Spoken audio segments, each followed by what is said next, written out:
શાસનનો વિજય થાય, સર્વે જીવો મોક્ષે જાય, સાધુ સાધ્વી ગુરુઓની સ્વાસ્થ્ય નિરામય બને અને સર્વ તપસ્વીઓના આરાધકોની આરાધના તપશ્ચર્યા નિર્વિઘ્ને પરિપૂર્ણ થાય એવા શુભાવ સાથે 12 નોટના પ્રયોજના.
દેવાદિદેવ ઋષભદેવ દાદાનું એક 2 મિનિટ માટે આપણે સૌ કોઈ સ્મરણ કરીએ, ધ્યાન કરીએ અને એમની પાસેથી કોઈક એવી દિવ્ય ઉર્જા, કોઈક એવી દિવ્ય કૃપા આપણે સૌ કોઈ પ્રાપ્ત કરીએ જેથી આપણા જીવનની અંદર સુખ, શાંતિ, સમૃદ્ધિ, નિર્ભયતા આદિ ગુણો આપણા જીવનની અંદર પ્રગટે એવા એક શુભભાવ સાથે 2 મિનિટ માટે ઋષભદેવ દાદાનું ધ્યાન.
દેવાદિદેવ ઋષભદેવ દાદા, દેવાદિદેવ ઋષભદેવ દાદા, આપના અચિંત્ય પ્રભાવથી આપના અચિંત્ય પ્રભાવથી હું પૂર્ણ સ્વસ્થ છું, હું પૂર્ણ સ્વસ્થ છું, હું પૂર્ણ સ્વસ્થ છું, હું પૂર્ણ સ્વસ્થ છું, હું પૂર્ણ સ્વસ્થ છું, હું પૂર્ણ સ્વસ્થ છું, પૂર્ણ શાંત છું, હું પૂર્ણ શાંત છું, પૂર્ણ શાંત છું, હું પૂર્ણ શાંત છું, પૂર્ણ શાંત છું, હું પૂર્ણ શાંત છું, પૂર્ણ સમૃદ્ધ છું, હું પૂર્ણ સમૃદ્ધ છું, પૂર્ણ સમૃદ્ધ છું, હું પૂર્ણ સમૃદ્ધ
અંદર એક રસ્તા ઉપર જઈ ગયો હતો. રસ્તા પર અંધારો હતો અને રસ્તો સુનસાન. થોડુંક ચાલ્યો, મનની અંદર ડરતો હતો. થોડુંક ચાલ્યો અને પાછળથી 3-4 ગુંડા આવી ગયા. હવે ખબરદાર, હાલ્યો છે, જરા પણ હાલ્યો તો નોકરી કરી નાખીશ. અને એની સામે રિવોલ્વર લઈને ઉભા રહી. બોલો બિચારો, એકનો છોકરો આટલા બધા ગુંડાઓને જોઈ, હાથની અંદર શસ્ત્ર વગેરે જોઈ એકદમ ડરી. અને એક ગુંડાએ ઓલા છોકરાને પૂછ્યું, બોલ, આ બેગમાં કેટલા રૂપિયા છે? ગુંડાએ કીધું, 10 લાખ રૂપિયા છે. ખોટું તો બોલાય નહીં. ગુંડાએ કીધું, કાં 10 લાખ ને કાં ખાલી જા, કાં તો 10 લાખ અને કાં તો જા.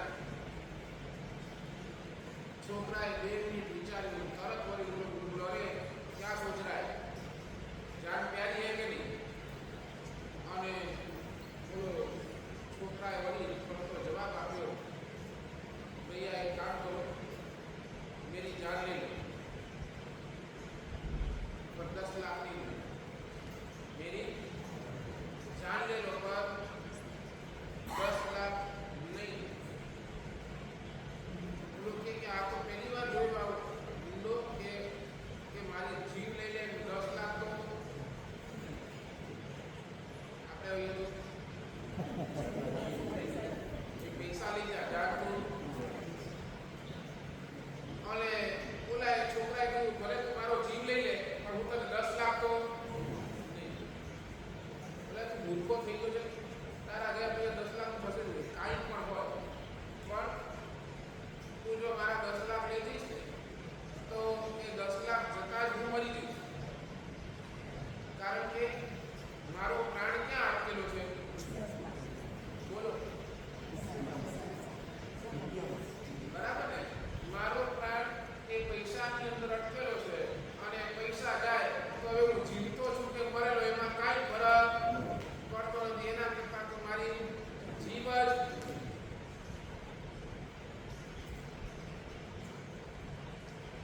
ધન લંપટ માટે પ્રાણનો આધાર પૈસો છે. વાસના લંપટ વ્યક્તિ હોય એના માટે કોઈ પ્રાણનો આધાર હોય ને તો સ્ત્રી છે. ભોગ લંપટ જે 24 કલાક માત્ર ભોગ ભોગ ભોગ ભોગ, ખાવું પીવું કરવું, આ જેના મગજની અંદર ચાલતું હોય, ભોગ લંપટ માટે પ્રાણનો આધાર કોઈ હોય ને એ ભોગ છે. એને ખાવું ન મળે તો ચેન ન પડે, બરાબર છે? જેને કહેવાય કે અધિપત્યનો બહુ જ અંદરથી હોય ને, અધિપત્ય લંપટ વ્યક્તિ, એના માટે તો પ્રાણનો આધાર સત્તા છે. એના માટે તો ખુશી છે, ભાઈ હું પ્રભુ, હું આ, બસ એના મગજની અંદર તો આ જ સેટ છે. પણ એક ભગતના, એક ભક્તિ લંપટનો પ્રાણ આધાર જો કોઈ હોય ને તો એ પરમાત્મા.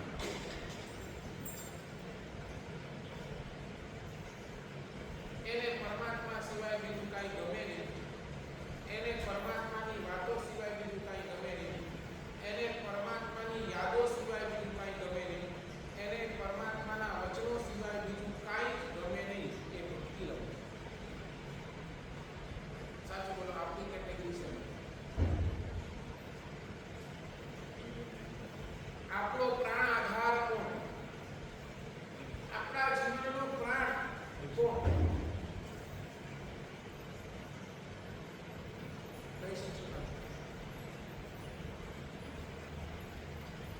પેલા એ તો પ્રાણ આધાર કોને કહેવાય?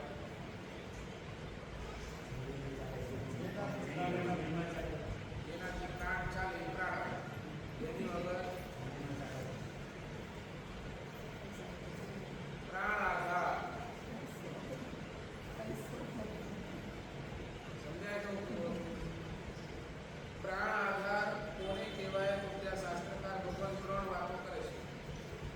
નંબર 1, જેને છોડીને ક્યાંય જઈ ન શકાય, પ્રાણાધાર.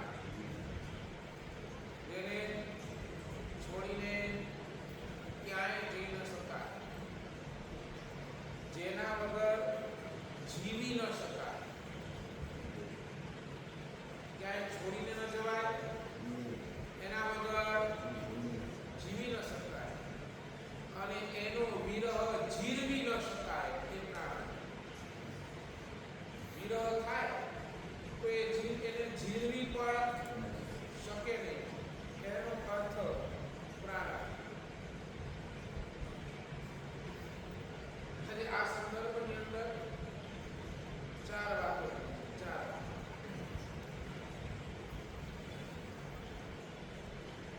આપણે હમણાં જોઈએ ને તો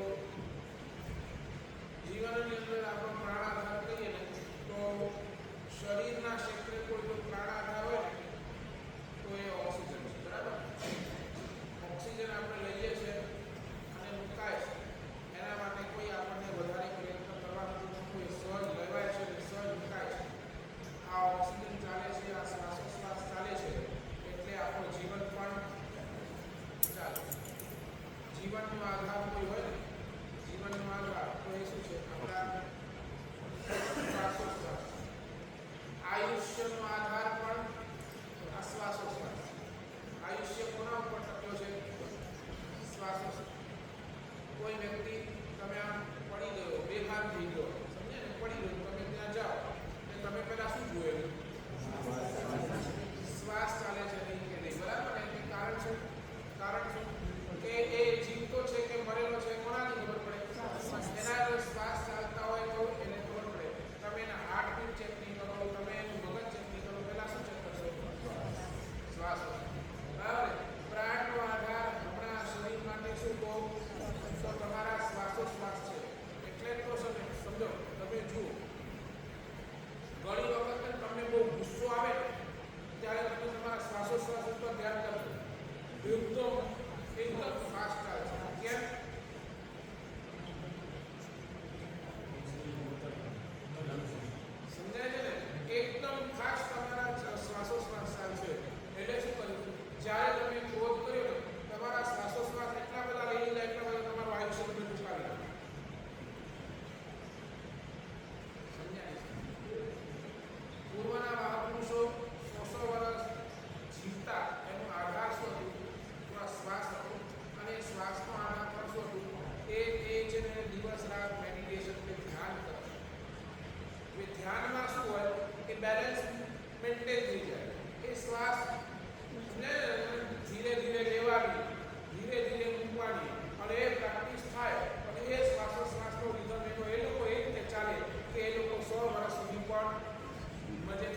બુદ્ધિની અંદર જે બેસે અને એની અંદર મન પ્રસન્ન થાય, બરાબર. પણ અંતઃકરણ હૃદયની સાથે જોડાયેલું હોય, હૃદયની અંદર પ્રાણનો આધાર હોય, અંતઃકરણના પ્રાણનો આધાર હોય. હૃદયનો પ્રાણ આધાર નિર્દોષતા.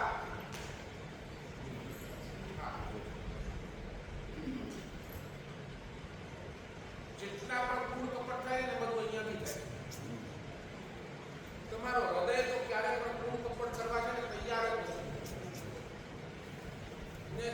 તમે જ્યારે પણ છે ને ખોટું કરો છો ને, ખોટું જ્યારે પણ કરો છો, એક વખત તો તમને અંદરથી આવે આ ખોટું છે. એક વખત આવાજ આવે અને આવે. તમે એને ગણકારો તો ઠીક, ન ગણકારો તો ઠીક, કારણ કે હૃદયને નિર્દોષતા પસંદ છે. હૃદયનું પ્રાણ આધાર શું, અંતઃકરણનું પ્રાણ આધાર શું, તો એ નિર્દોષ રહેવા માંગે છે. એને પાપ ગમતા નથી. ત્યાં એ ચોક્કસપણે નિર્દોષ બનીને રહે છે. ઘણી વખત આપણે કહીએ ને હૃદયનો પ્રેમ અથવા બુદ્ધિનો પ્રેમ તમને હંમેશા છે ને વિચારતો કરશે, એના ઉપર શંકા લઈ આપશે, એને આ સાચો છે ખોટો છે આ વિકલ્પો ઊભા કરશે. જ્યારે હૃદયનો પ્રેમ છે ને એ નિર્દોષ છે. સમજે છે ને? એક નાનો બાળક એ પોતાની માને પ્રેમ કરે કેવો હોય? નિર્દોષ પ્રેમ હોય ને. તો એ નિર્દોષ પ્રેમ કોના કારણે? હૃદયના કારણે. અંતઃકરણનો પ્રાણ આધાર એ નિર્દોષતા છે.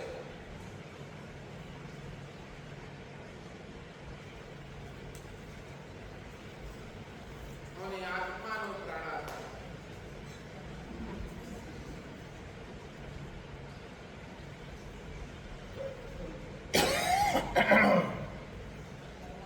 આત્માનો પ્રાણ આધાર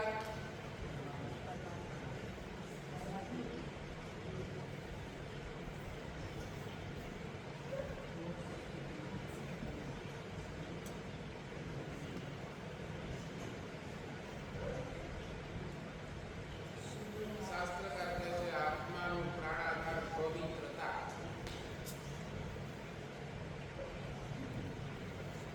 આત્માની સ્થિતિ કેવી હોવી જોઈએ? તો પવિત્ર, જ્યાં કોઈ પણ પાપ ન પુણ્ય, નથી પાપ નથી પુણ્ય, કાંઈ એ પવિત્રતમ ઊર્જા જે છે એ કોની છે?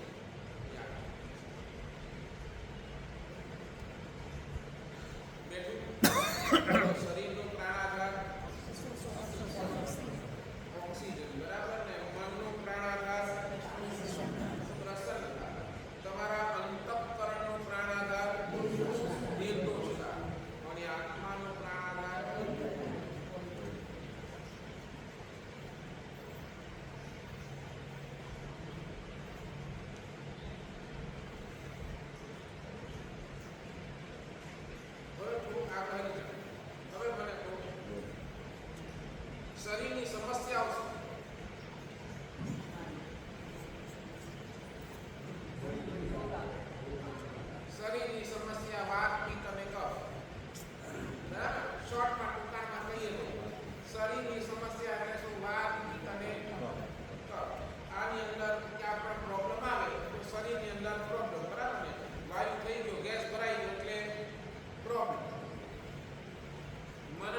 કર્મનું કારણ પણ શું છે? તો કશાયો, ક્રોધ, માન, માયા, લોભ. આના અંદર આપણે આવી એટલા બધા કશાયોના કારણે જીવનની અંદર કેટલો બધો ક્લેશ.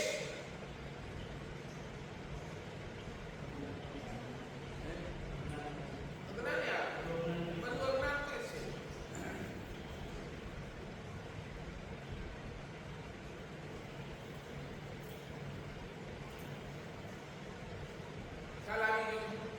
બરાબર ને? પહેલા નંબરની અંદર આપણે પ્રાણનો આધાર જોયો, ચારેયનો પ્રાણ આધાર જોયો. બીજા નંબરની અંદર ચારેયની સમસ્યા જોઈ. હવે આ સમસ્યાનું નિરાકરણ,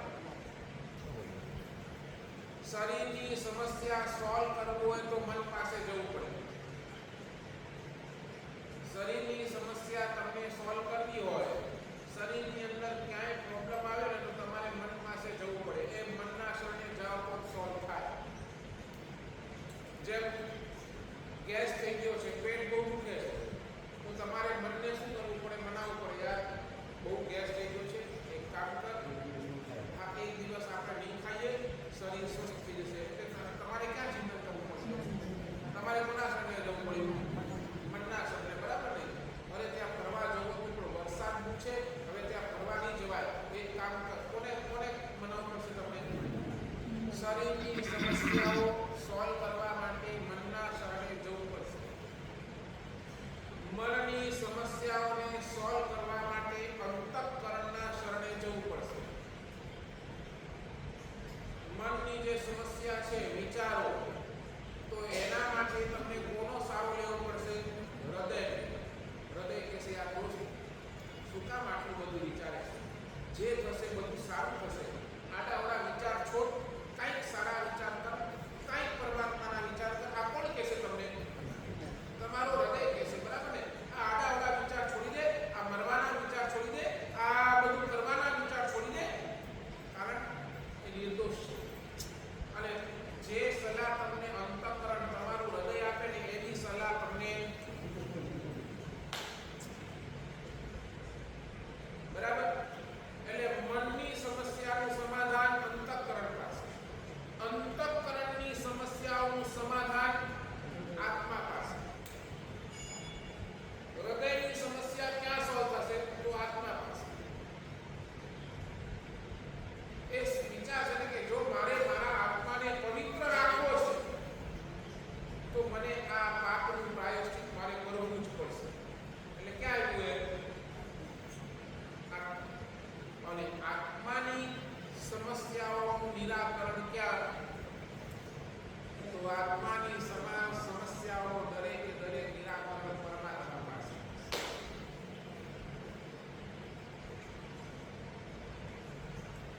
એના માટે પરમાત્મા જ શ્રેષ્ઠ છે.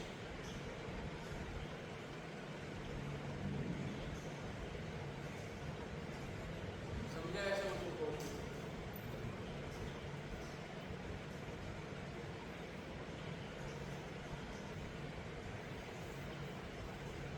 અને એની અંદર તમે બહુ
બહુ ચિંતા નહીં કરી, મનની સમસ્યાની બહુ ચિંતા નહીં કરી, અંતઃકરણના સમસ્યાની બહુ ચિંતા નહીં કરી. કોની ચિંતા કરી? એમને પોતાના આત્માની ચિંતા કરી. એ આત્માની ચિંતા કરી, એમને આત્માની જે સમસ્યા હતી, એ જે કર્મો હતા, એ જે કષાયો હતા, એને દૂર કર્યા. વિચાર કરો, ઓલા ખંડક સુધીના 500 શિષ્ય ક્યાં મિલાયા?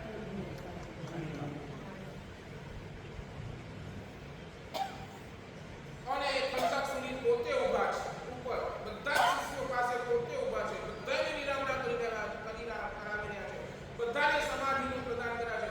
દોસ્ત શરીરની ચિંતા નહીં કરતો, દોસ્ત તારા મનની ચિંતા નહીં કરતો, દોસ્ત તારા અંતઃકરણની ચિંતા નહીં કરતો, પણ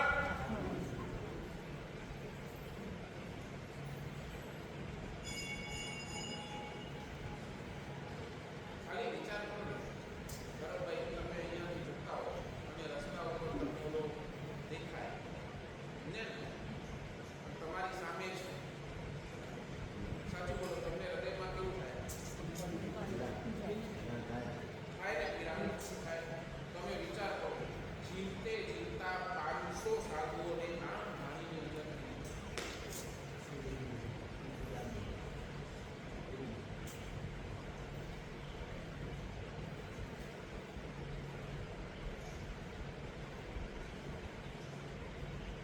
આત્માની સમસ્યાઓનું નિરાકરણ આ જીવન છે ને ત્યાર સુધી કરી લેજો, બચી જશે. અને હમણાં જો આત્માની સમસ્યાઓનું નિરાકરણ નથી કર્યું ને, તો તમારા માટે દુર્ગતિના દ્વાર ખુલ્લા છે.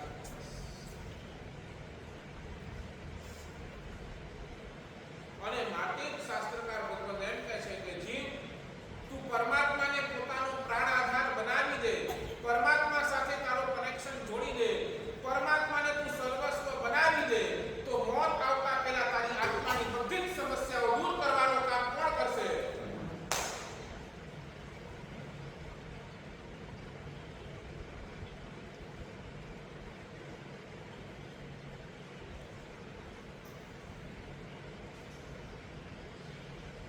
નહીં બેઠો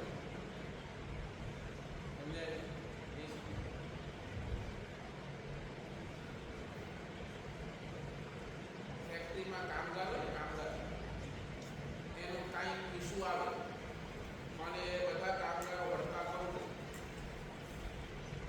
ત્યારે શેઠ શું કરે? બધા જ કામદારોને બોલાવી, બધા સાથે બેસીને એના પ્રોબ્લેમ સાંભળે.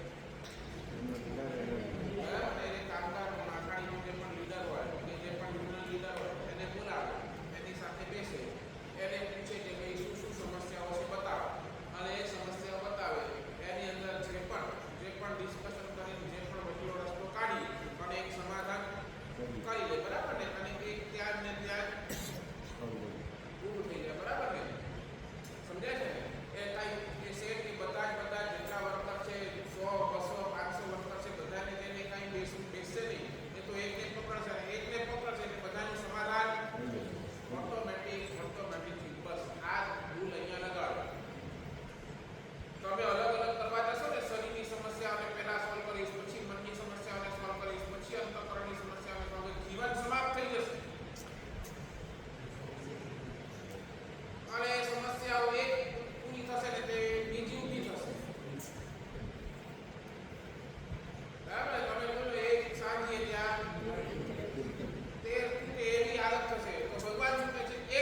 લાગે છે આપણે ક્યાં આજે 20મી ગાથામાં માનકુક શ્રીમાં આ જ છે. આ વિષય 21મી ગાથામાં માનકુક શ્રીમાં આ જ લઈને આવે છે. શું લાગે છે આપણે ક્યાં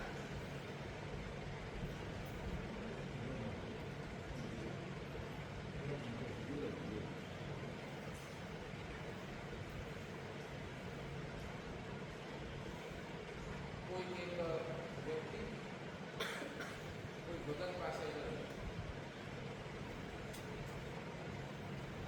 અને ભગતને એક પ્રશ્ન કર્યો કે બાપ આખો દિવસ તમે ભગવાનને યાદ કરો?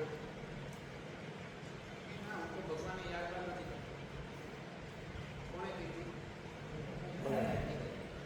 ભગતે કોણે કીધું? માણસને કીધું કે દોસ્ત હું તો ભગવાનને જરા યાદ નથી.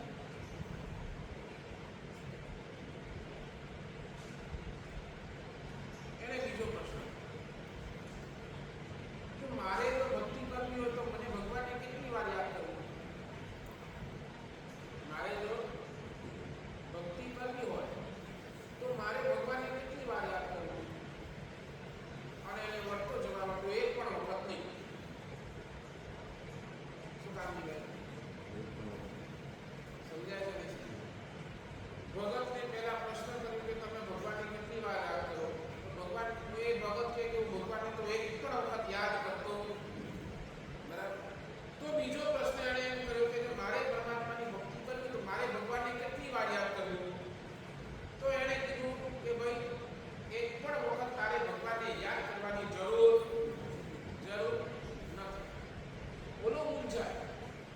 ઓલાને લાગ્યું કે હું રાઈટ એડ્રેસ પર આવ્યો છું કે આ મને ભક્તિ કરાવે છે કે આ મને ભગવાનને ભૂલાવાનું શીખવાડે છે. એટલે ઓલો મનની અંદર મૂંઝાય. બોલો સાચું બોલો. ભગવાનની ભક્તિ કરવી તો ભગવાનને કેટલી વાર યાદ કરવું? મારો ભાઈ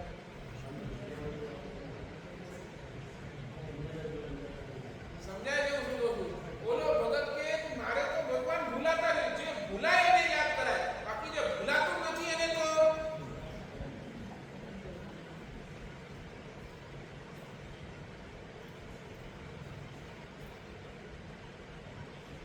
સાચું બોલો. પૈસા તમને કેટલી વાર યાદ કરાવવા પડે? નહીં.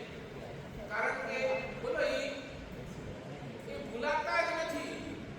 એ ભૂલાતા નથી એટલે યાદ કરાવવાની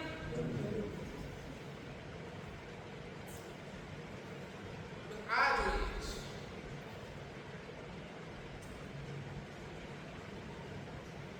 ભગવાનને યાદ કરવા પડે એટલે સમજી લેજો કે આપણે ભગવાનને શું છે ભૂલી ગયા છીએ.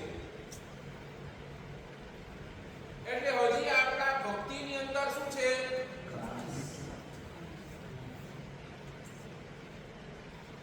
અને એટલે તમે કહો છો હું તને ભજું છું.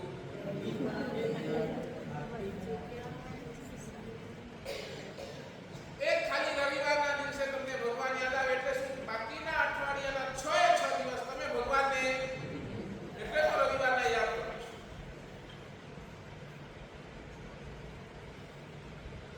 આ તો કેવું હોય, તમે જ્યાં જાઓ ત્યાં તમારા સ્મરણ પથ પર પહેલા પરમાત્મા જ.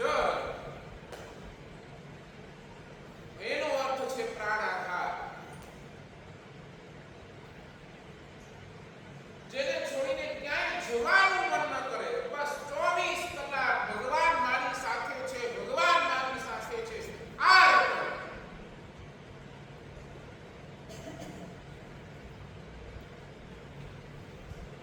ભગવાન વિના એક પલ પણ જેને ચાલે નહીં.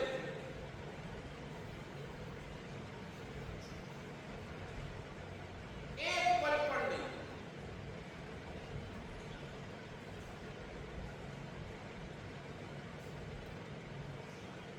ભગવાનનું નામ લે એટલે એને થઈ ગયો આ રીતે બધું જ મળી ગયું.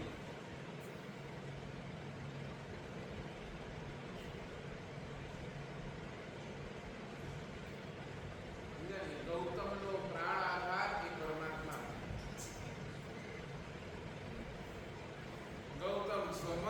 થઈ ગયો અને એને પોતાના પ્રાણ આધાર તરીકે પરમાત્માને સ્થાપ્યા. એક વખત પણ એક ક્ષણ પણ એ પરમાત્મા વગર રહી નથી શકતો. ભગવાન મહાવીર વગર રહી નથી શકતો. અને છેલ્લે જ્યારે વિરહનો સમય આવ્યો ને એટલે પરમાત્મા એમણે જોયું કે આ મારો વિરહ શું છે એટલે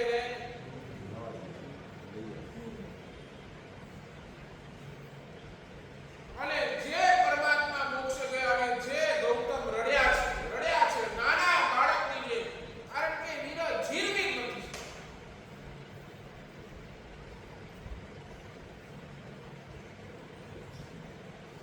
વિચાર કરો, ચાર જ્ઞાનના ધોણી, પોતે ચાર જ્ઞાનના ધોણી હોવા છતાં પણ ક્યારે પણ પોતાના જ્ઞાનનો એક માત્ર ઉપયોગ કર્યો નહીં.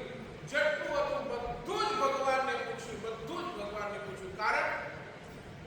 કારણ એક જ છે, ભગવાન એમના માટે પ્રાણના આપે.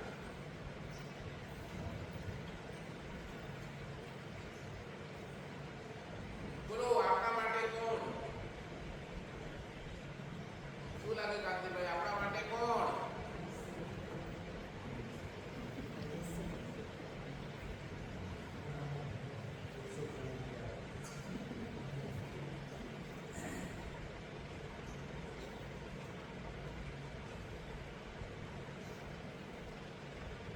ભગવાન જો સર્વ સંપત્તિ હેતુ છે તો ભગવાન સર્વ વિપત્તિના નાશક પણ છે. એટલે શાસ્ત્રકાર કહે છે આડે અવળે આંખા માર્યા કરતા એ જ પરમાત્માનું શરણું લઈ લો, બધું જ કામ થાય.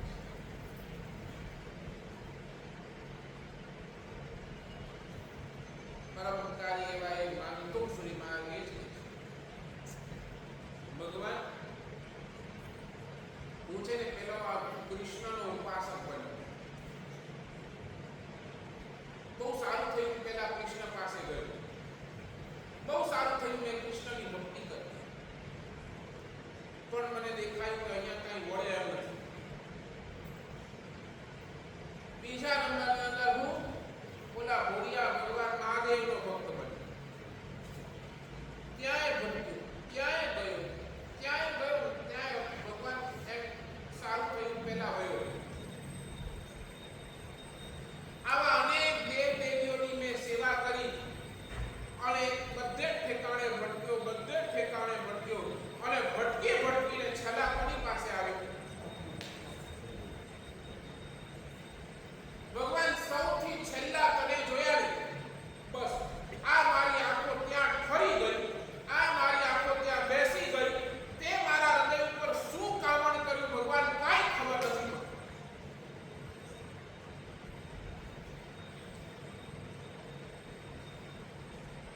ભગવાન તને નિરખવાથી, તને પામવાથી જે રાજીપો આજે મને થયો છે ને, એ ત્યાં જેટલે ભટક્યો ને આવો મને ક્યાંય નથી.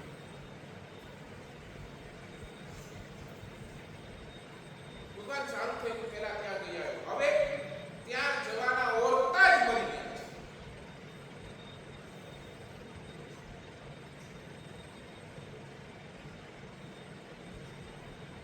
અને અહીંયા બાયરી આપે છે. કોણ બાયરી આપે છે? સુરેશ્વરજી મહારાજા સાહેબ એ બાયરી આપે છે કે ભગવાન હવે આ હૈયાની અંદર તને બેસાડ્યા છે, હવે મારા પ્રાણના આધાર તમે બન્યા છો.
સામે કોઈ